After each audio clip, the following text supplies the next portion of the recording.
Welcome to the always magic, never boring SDFT Union Berlin highlights show, brought to you live from the Stadion an der Alten Försterei. Almost. Well, what a time to be alive, eh? Leipzig fans against 50+1.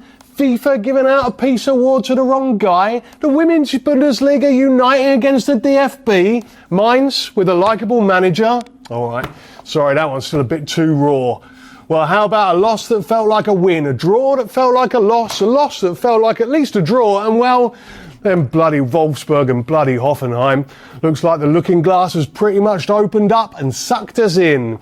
So let's start at the beginning, casting our minds way back before the international break when Sophie Vidal rounded off this beautiful move against HSV. Unfortunately, Hamburg keeper Larissa Heidner played out of her skin that day. We could have scored 5, but they equalised with a penalty in the 85th minute. Frankly, it was sadder than the best of Dolly Parton. Still, the next day, the men went to Pauli, and Mr. Khedira, yes, all right, I told him, he put his laces through this one.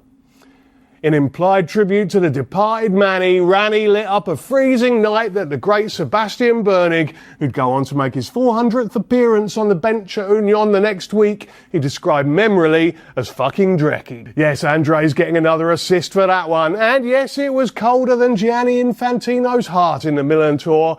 But during a second half where we defended so deeply that it felt like Captain Nemo was playing at centre-half, we held on for a brilliant 3 points. Remember last time? Well, this was a joy. Speaking of big ones, let's go to TZO, a happier time when the under-19s played against Hertha BSC, the old ladies' sons, if you will. Hello? Yeah, fucking brilliant. Yeah, I'm live here at the TZO where Marie-Louise Ater's under-19s have just come from a goal down in the first minute to beat Hertha BSC 4-3. A thrilling game, fantastic stuff. You're going to show the goals, yeah? Back to you. Yeah, we got the goals. There's a couple of belters in there too. What a ride that was, and following the goalless draw last weekend against Cottbus, Louis' side have now finished the first part of the season topping the table. Played 14, won 12, lost none, 44 scored, 12 conceded. They've now qualified for a group stage to give them a shot towards the national title. Ladies and gentlemen, they are the fucking business. Alright, the truth is that video was filmed ahead of what some of us, alright, me, assumed was the imminent win against Heidenheim, even though recent history dictates that would never be the case. But there he was again, that man Rani, continuing his transformation into Pele. Yes, going into the 90th minute, everything was roses. However, to quote Julius Caesar, it's only hubris if you fail.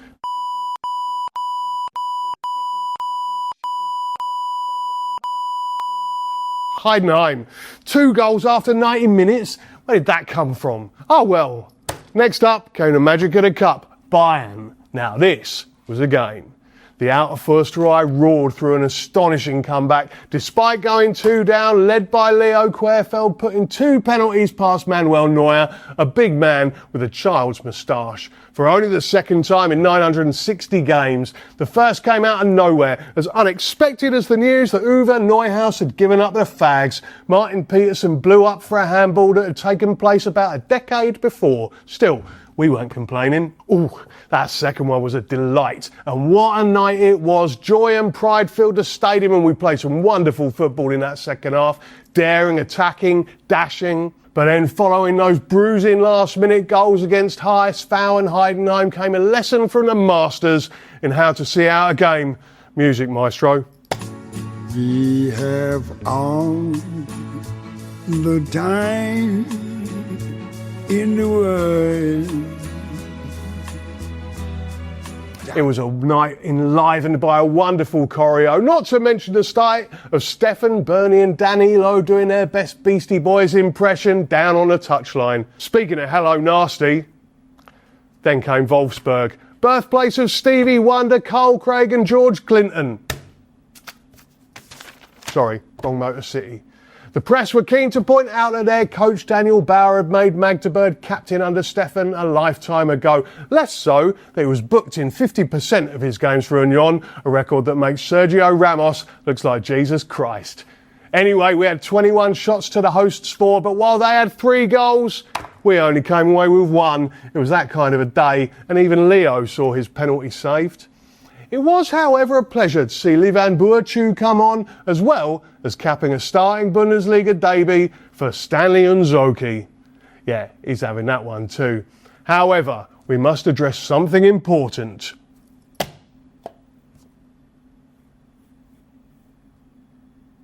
That's a snippet of 433 by John Cage, who said we couldn't be highbrow.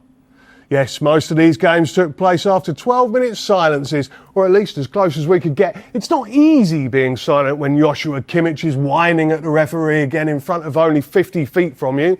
Still, this was a powerful, eloquent and effective means of showing the bonds between football fans across the top 2 leagues, a protest ahead of last week's Inland Minister conference with draconian regulations on the table. Yes, football is far from perfect, but there was much to be proud of in those moments of solidarity. It even, at least partially, worked. So then we round everything off with the women's trip to Hoffenheim to the fabled Dietmar Hopp Stadion. I told you his mother was a saint.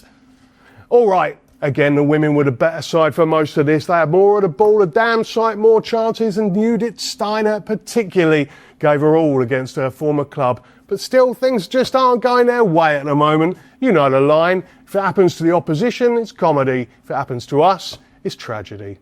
Yeah, bollocks to it. It'll come. They've got Eintracht at the weekend, while the men are hosting a team from Leipzig.